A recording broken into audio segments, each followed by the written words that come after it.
Hello, good evening. It's News 360 coming to you live from the News Hub here at Adesawe Kanda. I am Portia Gabo. And I am Martin Asiedu Date. Let's bring you the headlines for the next 1 hour. News 360 Headlines is brought to you by Pepsodent Charcoal and Pepsodent Herbal. EcoBank. Coming up this evening, Iyoko says Miracles Abuaje's arrest relates to financial investigations while he was Executive Secretary of the Interministerial Coordinating Committee on Decentralization. Meanwhile, he is still in the police custody. Also coming up tonight, new screening technology unveiled at Accra Airport to strengthen security measures and reduce delays for travelers during checks.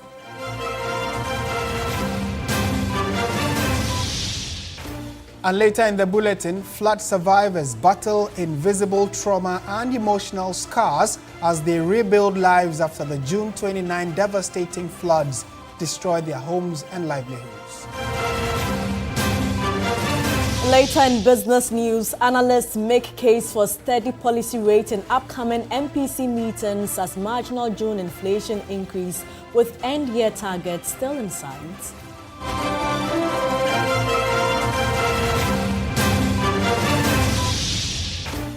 On the international front, South African tycoon withdraws plea deal over proposed tougher sentence in multi-million rand police corruption tender scandal investigation.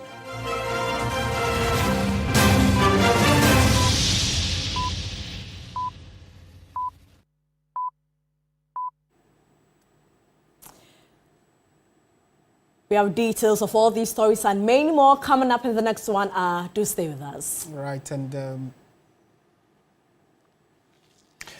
so our big story we have for you this evening has to do with the developments having to do with the arrest of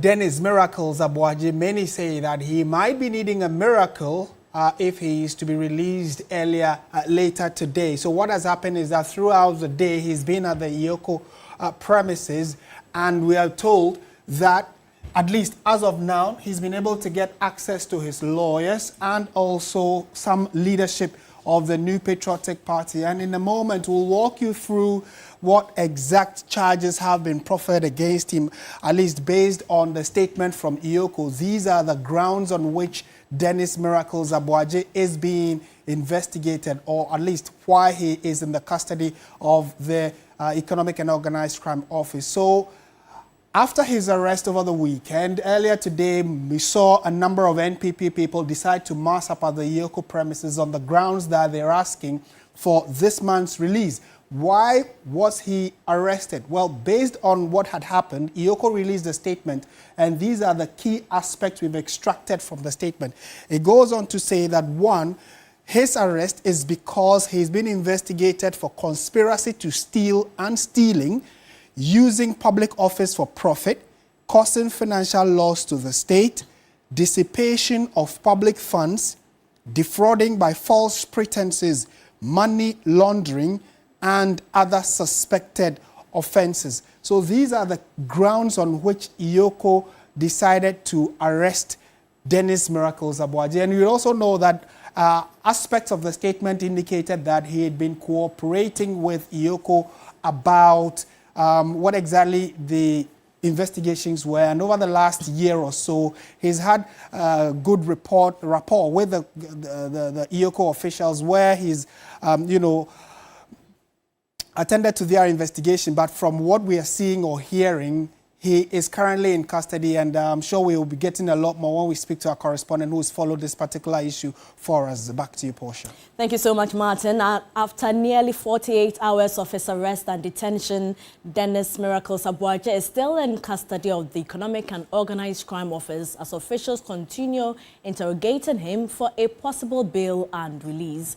Iyoko says he's been investigated for alleged misappropriation and procurement irregularities during his tenure as Executive Secretary of the Interministerial Coordinating Committee on Decentralization. The NPP has faulted the move, accusing government of using security and investigative bodies to harass and silence opposition members. Let's now cross over to Iyoko head office, where Christian Yale, our reporter, has been on the beat since morning. Christian, thank you so much for your time. What update do you have for us this evening? The update is that, Portia, the police are still present here, ensuring law and order. A while ago, there were officials from the national security who were here. So you see in your shot over here, those police vehicles that are here, and the officials themselves are also here. Our understanding really is that as of yet, from around 5 p.m.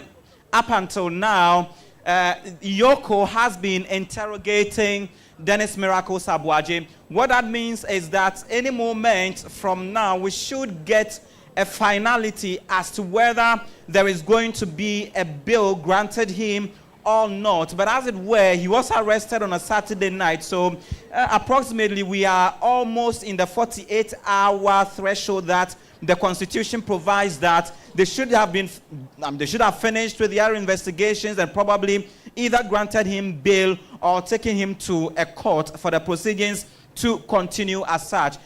When he talked to the NPP a while ago or earlier with the General Secretary, Justin Kodia Frimpong, he mentions that Iyoko is engaging in a public trial in the arrest of Dennis, in the case that, see, you are yet to send the person to court, but they engage in activities that more or less condemns or accuses the suspect in the public domain even before anything else would happen. But briefly, let me engage one of the communication team members of the NPP in the person of Kwesi Boche Junior Council. You're live on TV3. Briefly, we know that for some time there is Nana B inside the Samia Ukum, as well as Samuel Atachia, who are all inside there engaging in the interrogation and negotiation. Briefly, what is your expectation? Do you want to see him granted bail tonight? Of course, he has to be granted bail because the law is clear that law enforcement cannot keep a suspect beyond 48 hours. Even though the law does not recognize that the suspect ought to be granted automatic bail, two things must happen. Either the law enforcement agency takes the person to court or grants the person bail. And so, as of now, we all know that Dennis has not been charged yet. 48 hours is almost up, and so we are expecting that he's granted bail for him to go home, and maybe interrogation can continue another time. I mean, already, and I'm sure you cited the statement Iyoko released earlier, a 55 million CD alleged misappropriation and financial irregularities, procurement irregularities. What do you make of already some of these claims being leveled against him? Like you may be aware, the person is presumed innocent until he's been proven guilty by a court of competent jurisdiction. The law is not the other way around. The person is not presumed guilty until he has proven himself innocent. And so whatever Iyoko puts out remains an allegation. Iyoko would have the tedious task of proving that in court, will have the task of proving those allegations beyond reasonable doubt in the court of law. And so as it stands now, I think that Iyoko doesn't have anything against Dennis, because what they can have against him is the official charges. That is, if they arrange him before a court of law. As of now, he's not been charged. And so all these things remain mere allegations. And so I'm expecting that he's granted bail. He's expecting that Dennis is granted bail. That is Kwesi Boche Jr., a lawyer himself and a member of the communications team of the New Patriotic Party. So you see people massing up there gradually. The expectation and anticipation is that very briefly we would have a briefing from the lawyers to Dennis Miracle Sabuaje on what has been the final decision by Iyoko to grant him bail. But earlier I saw officials crisscrossing, moving up and down in trying to, cross-check some of the documents that would help in facilitating the bail, Portia. And so that is the update as we have it. Very shortly, the interrogation should have ended and would have a finality to this. Back to you in studios. I've been doing this with Lord Selikem. Christian, thank you so much for your time. And Christian Yale reporting live from the premises of Iyoko. Right, so we are turning our attention to some other stories. One of our headline stories, the Accra International Airport has unveiled new security screening equipment at its checkpoints to enhance aviation security. Travelers say the innovation will ease the stress and inconvenience they once endured. to remove laptops, large electronics, shoes, belts, and liquids from their bags for separate screening. But with the new state-of-the-art system at Terminals 2 and 3, laptops and other devices can remain in cabin baggage. Shoes and belts stay on, and liquids, aerosols, and gels may no longer need to be separated. An automatic tray system will also return trays to passengers for quick reparking of items. Travelers share their experience with the new technology. It should be more convenient. One of the things we've seen over the past years traveling is having to take off everything and then get them back. It's kind of a lot of hassle, so I guess this would be reducing the hassles before boarding. Generally, I feel it's a very good way to go, and it's a landmark installation, especially on the west side of Africa. I don't think we have this around, so that's really good. I hope to see it work. The previous system was a bit time consuming, and then sometimes it puts passengers into a stressful mood where sometimes there are delays in getting to the airport, and then when you want to quickly pass through the security systems, you have to now take off your bag, your shoes, your belt, and then even your watch. But I think for now, if this is coming up, it's going to be more convenient for travelers. I think the security system is much important in every country. Even in Europe, you remove your shoes, your belt, and everything. So I think everything works here very, very nice. Donc, je pense que le nouveau système mis en place. I think that the new system is a system that really facilitates things, because when we arrived, we didn't spend a lot of time at the control level. Allège et facilite beaucoup le passage au niveau du contrôle. Airport authorities say the migration onto the new system will be rolled out progressively. In more news tonight, when the flood waters recede, they leave behind more than destroyed homes and broken furniture. For many survivors, the deepest damage is invisible fear, anxiety, and memories that refuse to go away. Sarah Apenko has been looking at the trauma experienced by flood victims as they rebuild their lives after the floods. For Charlotte, every sound of heavy rain now brings back the night that changed her life forever. The devastating floods that swept through parts of Accra on June 29 forced her and her family to flee for safety, leaving behind valuables.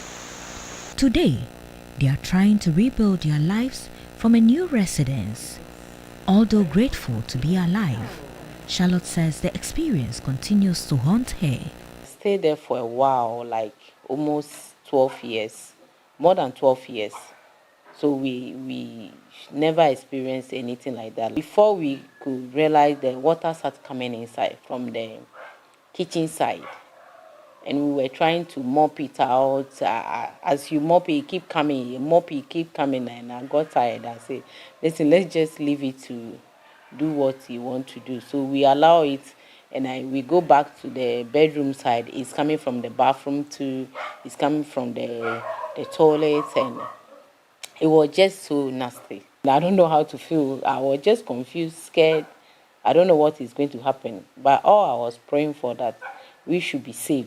That's what is matter. We should find a way to come out from there. Charlotte's story is one of hundreds emerging after the deadly floods that displaced families, destroyed livelihoods, and claimed lives. For 80-year-old Augustus Chogali, the pain is written across his face as he walks through what remains of his home. He had only moments to escape as flood waters swallowed everything in their path. There was no time to gather valuables, no opportunity to save a lifetime of possessions. Today, only one family portrait remains, a weathered photograph that survived where almost everything light was washed away. The rain was falling, so one of my daughters came out and said, Daddy, the water is coming into the house through the gate. And within a matter of 10 minutes, the whole house is flooded. We didn't pick a pin. It's very, very difficult, very, very devastating. But I wish I can return here as early as possible. But the way the house is, it needs a lot of work to be done. Anytime I sleep, I have sleepless. Sometimes I sleep 3 hours, and the rest of the night I have to keep work and think. Now living temporarily with a friend, he has been separated from his 2 daughters, who are also relying on the kindness of others for shelter. He has experienced flooding before, but never on this scale. According to my age, and I saw my house being submerged in water, losing all my documents, even land title certificate. All those things are gone. I don't know where to find them. My write-ups, memorable pictures I have one day when I'm no more, all those things are gone. You see, so it's very devastating. I feel very sad. It is said that God uses certain things to save you from worse things. But this situation, I am confused because I don't know what can happen to me worse than this, apart from death. For Amma Musa, the disaster has left both emotional and financial scars. Her household items, clothing, and essential belongings were destroyed by the flood. Amma and her children now depend entirely on the generosity of friends.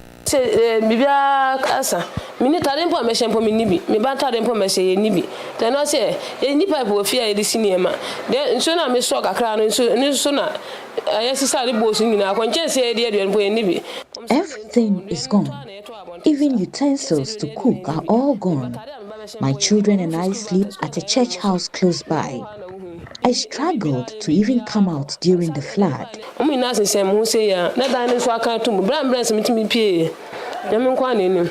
Clinical psychologist Dr. Derek Opon says these emotional reactions are common after disasters. What this thing does is that it puts the individual and their immediate family in a state of total, limbo, where they don't know anything about the future, and it is not a comfortable place to be. So the impact is not just psychological, but it can lead to a breakdown of family structure. It can lead to all-out psychiatric breakdowns where people just can't handle it and they go off. Trauma is a highly personal experience, and different people go through it in different ways. And at the same time, different people also have different levels of resilience.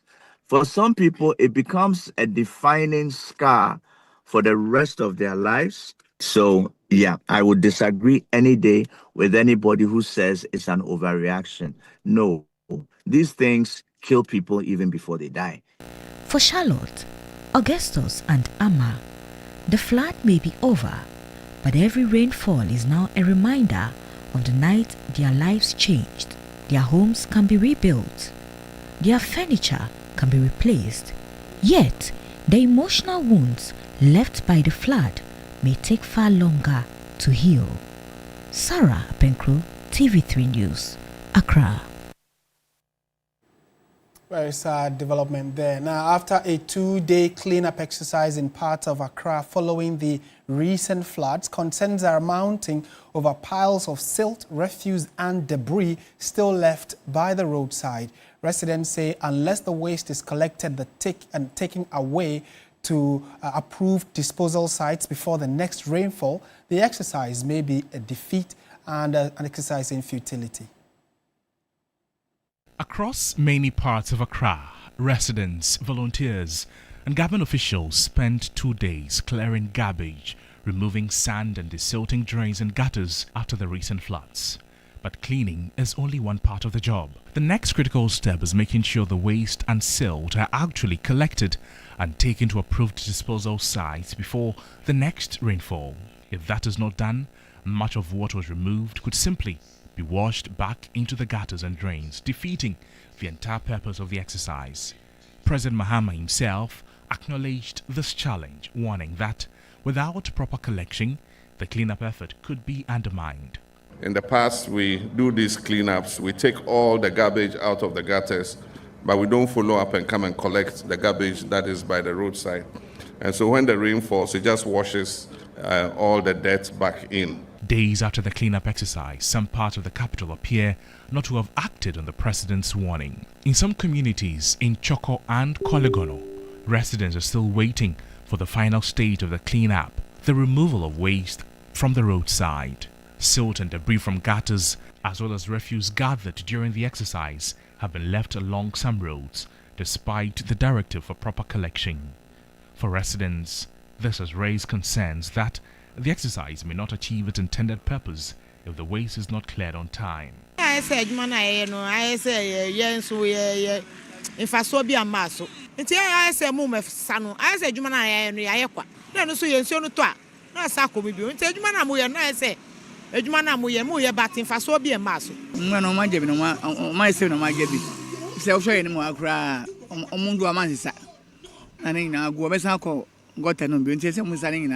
so who is the you may into my jaguar.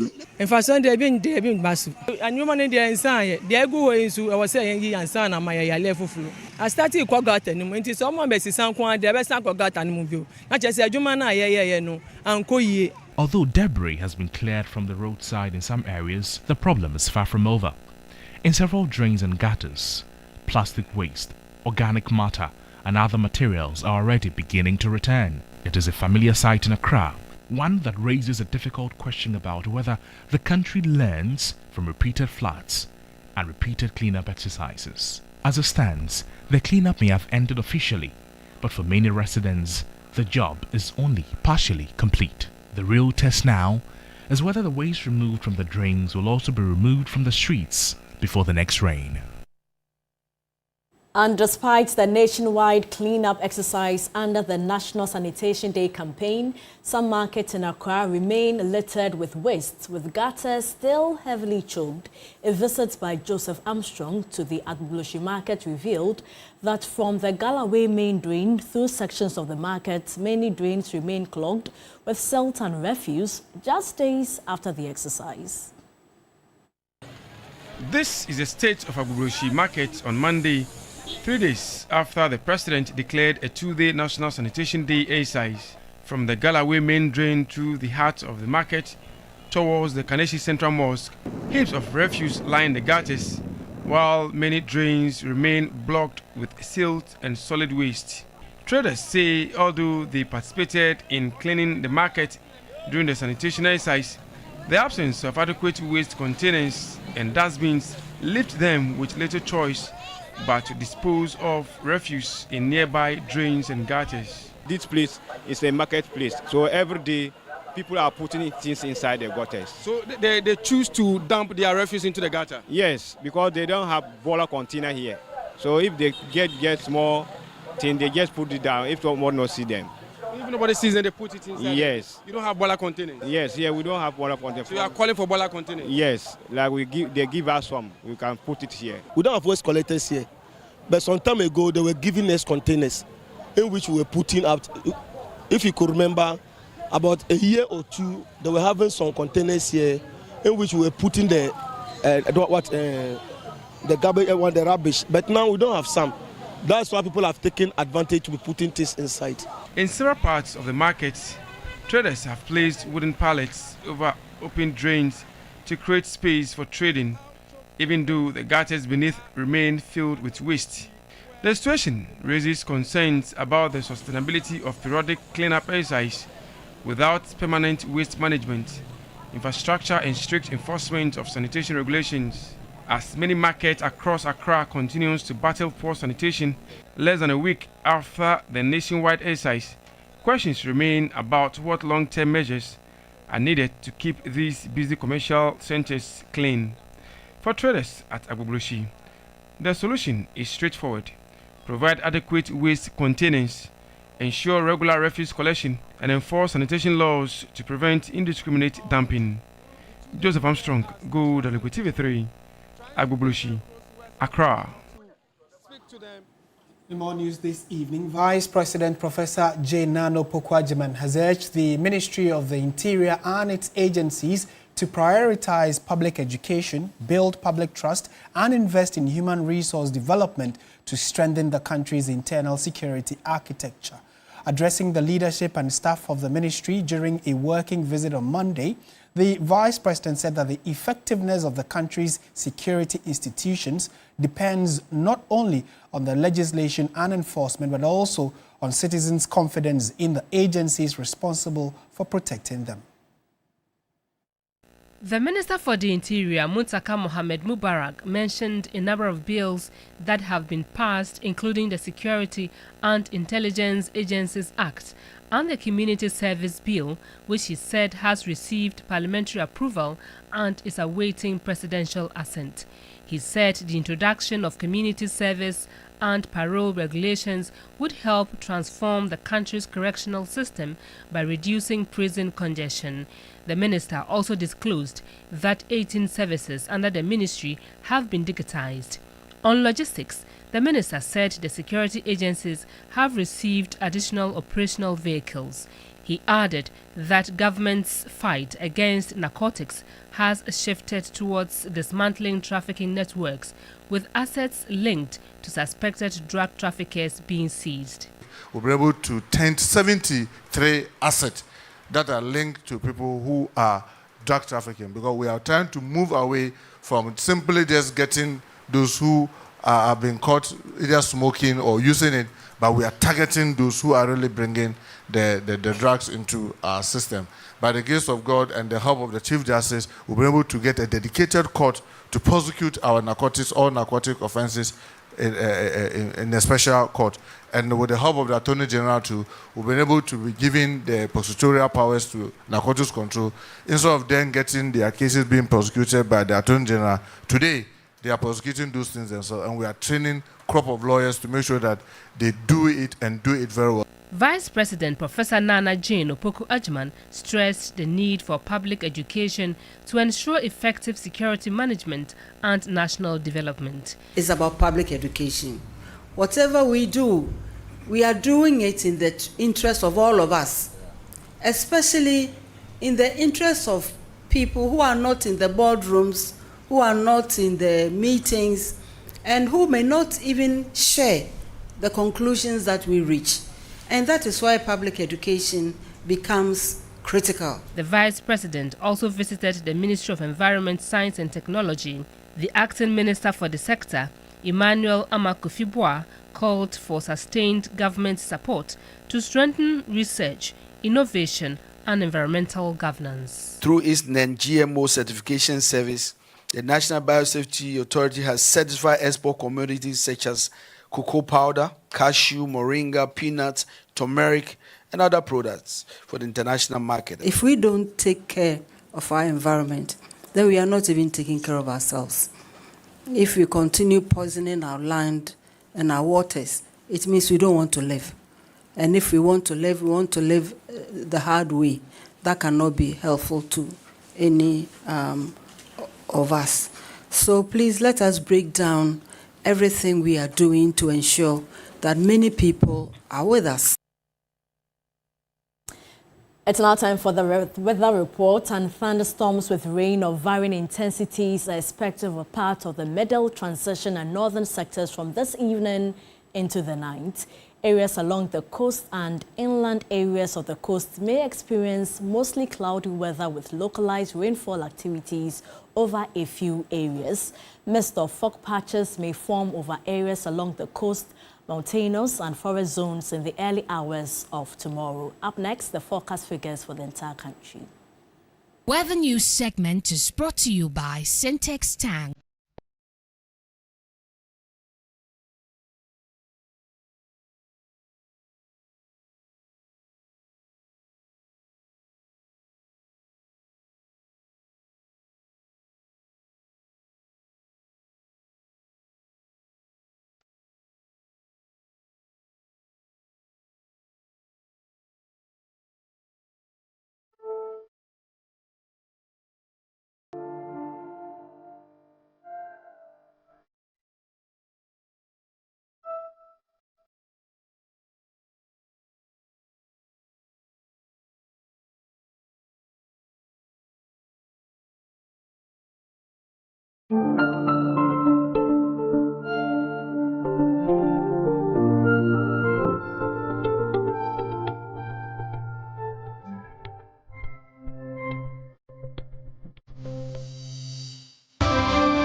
Hello there, good evening. Welcome to the business segment here on News 360. I am Michael Obodu. Financial analysts are forecasting that the Bank of Ghana will maintain its benchmark policy rate at 14% at the upcoming Monetary Policy Committee meeting. They made the projection on the back of expectations of easing inflationary pressures driven by lower fuel prices, improved liquidity management, and a return of inflation to the central bank's target range for the end of the year. Finance and tax analyst Nelson Kujo-Kwagweji says recent inflationary pressures should ease in the months ahead as tensions in the Middle East subside and the central bank's open market operations continue to mop up excess liquidity. He expects inflation to return to the Bank of Ghana's medium-term target band by year-end and believes the policy rate will remain at 14%. Considering the fact that inflation has inched up a bit, the Bank of Ghana may be tempted to actually maintain the policy rate at 14% for the second consecutive time in order to create that room to contain any inflationary pressures. But as I did indicate, we don't expect inflation to go beyond the 8% plus or minus to target by the Bank of Ghana by December 2026. Country senior partner at PwC Ghana, Vish Ashagbo, shares a similar outlook, noting that the recent uptick in inflation is not significant enough to warrant a change in policy. His assessment, supported by research, also points to a hold on the benchmark rate as policymakers seek to preserve price stability. In terms of the MPC, we wouldn't be surprised if the rate is continued, if the rate continues to hold, because the risk of inflation increases had already been factored into the decision that was made the last time to hold the rate. The Bank of Ghana's Monetary Policy Committee is scheduled to meet from July 20 to 22, with the governor expected to announce the committee's decision on the policy rate at a press briefing on July 22, 2026. The Importers and Exporters Association of Ghana has hailed a landmark High Court ruling dismissing an injunction filed by ship owners to block a state directive capping shipping fees. Now, the association is urging the Ministry of Transport and the Ghana Shippers Authority to rigorously enforce the court's decision without bias. The court's decision firmly upholds a May 11, 2026 directive issued by the Ghana Shippers Authority, which strictly caps the container administrative charge at 720 Ghanaian cedis per 20-foot container. Local businesses have long fought these exorbitant fees, arguing they artificially inflate production costs and drive up consumer inflation across the country. Despite the legal order, several international shipping lines allegedly defied the state mandates, continuing to levy excessive fees to local traders while the matter was still pending in court. In a strongly worded statement signed by Executive Secretary Samson Asaki Awingobit, the Importers and Exporters Association of Ghana is now calling on the Ghana Shippers Authority and the Ministry of Transport to enforce the ruling without fear or favor. The association is demanding that all shipping agents immediately account for and refund the excess monies collected from local traders since May. The Importers and Exporters Association of Ghana warns that allowing foreign lines to keep these illegal revenues would reward regulatory defiance and severely undermine the rule of law at Ghana's ports. And that'll be all for the business segment here on News 360. I am Michael Obodu. We'll bring you updates now from the currency and the commodities market.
Hello, good evening. Time now for some sports. My name is Oreku Ampofo. The 2026 FIFA World Cup has delivered a dream Final Four with the world's top-ranked teams, France, Spain, England and Argentina, reaching the semi-finals of the competition.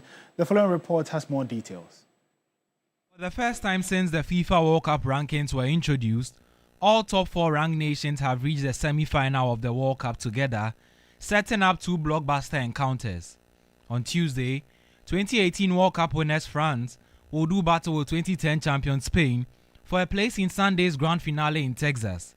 France are chasing a 3rd consecutive World Cup final under head coach Didier Deschamps, while reigning European champion Spain are aiming to return to the World Cup final for the first time since their triumph 16 years ago. France have looked dominant throughout the tournament, securing group stage wins against Senegal, Iraq, and Norway before defeating Sweden, Paraguay, and Morocco in the run into the semis. On the other hand, Spain have steadily improved after a surprise draw with Cape Verde in their opening game, finishing top of Group H with 7 points before beating Austria 3-0 in the round of 32. A slender win against Portugal in the last 16, followed by a late Mikel Merino goal in a 2-1 win over Belgium, has Spain believing again. Meanwhile, on Wednesday, England will renew their rivalry with Argentina at the Mercedes-Benz Stadium. The Three Lions are seeking their first World Cup title since 1966, while reigning champions Argentina hope to defend the trophy they won in Qatar 4 years ago. Thomas Tuchel's side have grown stronger as the tournament has progressed.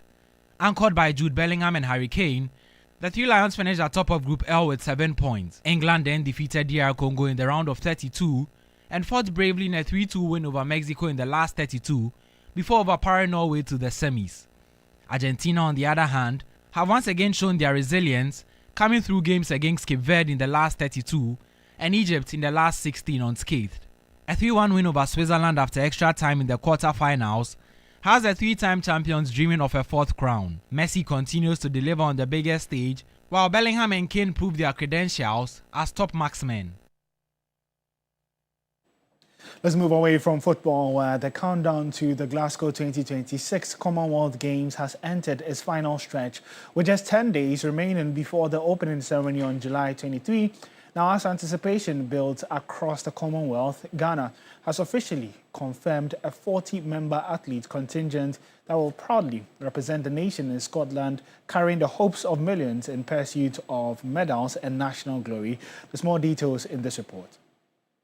Ghana's 40-man squad for the 2026 Commonwealth Games include Abdul Rashid Saminu, the record holder in the 100 meters. There's Joseph Paul Amoah, who won bronze in the 2022 Commonwealth Games. And then there's Benjamin Azamati, who has recovered from injury after missing the 2026 Senior African Athletics Championships.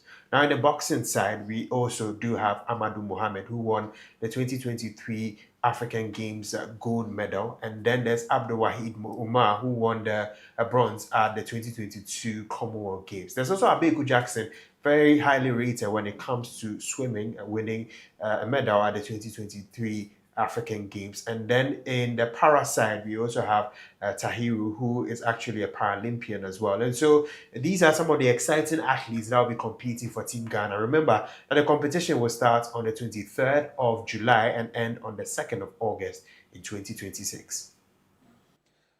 We'll be building up to the Commonwealth Games and analysing the team further much later at 9 p.m. tonight on Sports Station on TV3. My name is Oreku Ampofo.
Hospital. Powered by 3 Entertainment.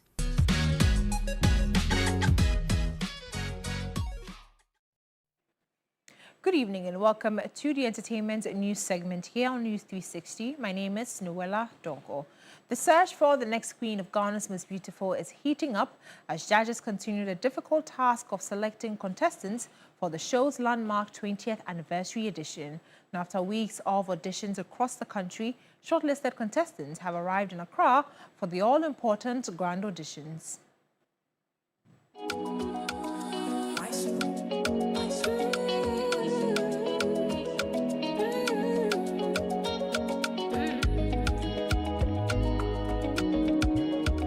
The journey to crown the next ambassador of Ghana's rich cultural heritage has entered a crucial stage. Following weeks of nationwide auditions, shortlisted contestants from Kumasi and Takoradi have joined their counterparts in Accra for the grand auditions of the 20th anniversary of Ghana's Most Beautiful. At this stage, judges assess more than beauty and confidence. Contestants are challenged to respond to topical societal issues while demonstrating their knowledge of the culture, traditions, and values of the regions they seek to represent. These are some of the things that our parents are supposed to help us, educate us on, so that we can be aware of ourselves. And then in that case, we can know their do's and the don'ts as an adolescent. The grand auditions are expected to identify the most outstanding contestants who possess the intelligence, eloquence, and cultural awareness needed for the competition. With competition becoming increasingly intense, every contestant is hoping to impress the judges and secure a coveted place in the next round. Generally, they were friendly and they were smiley, right? So they just gave us that comfort space and zone to just be ourselves. For me, I was just myself. I was just expressing myself for who I am, not trying to be another person. So, and I think it's because of the environment they created for us, to be honest. So generally, yeah, they gave us that space to just flow. Demands a lot from the individual, and since I was willing to do this, I think I have to be ready to partake, or I have to be ready for the journey ahead. At the end of the grand auditions, only 32 contestants will be selected to continue the journey toward becoming Ghana's next cultural ambassador.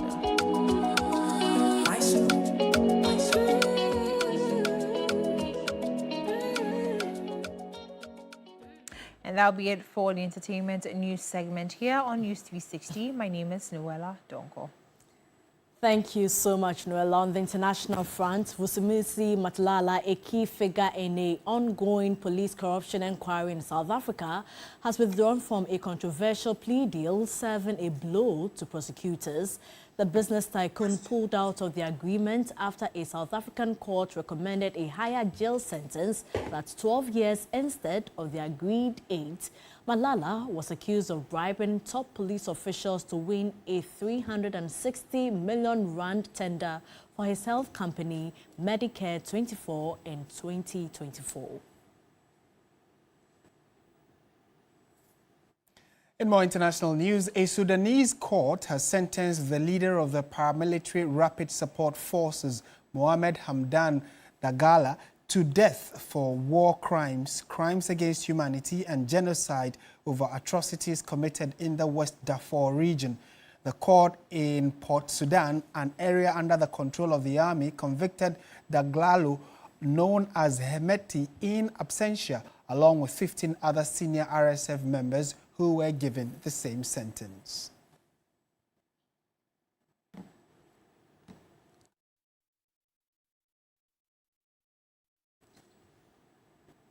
And that's it for News 360. But just before we go, we have news coming in, which is the breaking news having to do with that of Dennis Miracle Abuaji, who was under Yoko detention. The news we have is that he has been granted bail to the tune of 50 million Ghana cedis with 3 sureties, 2 of them to be justified. So that's the breaking news we are having now. Ghana Tonight, 10 p.m. will give you further details. But Dennis Miracle Abuaji has been granted bail to the tune of 50 million Ghana cedis with 3 sureties, 2 of them to be justified. That's it for News 360. Thank you so much for your time. I am Portia Gabo. And I am Martin Esiedu Date. Bye for now.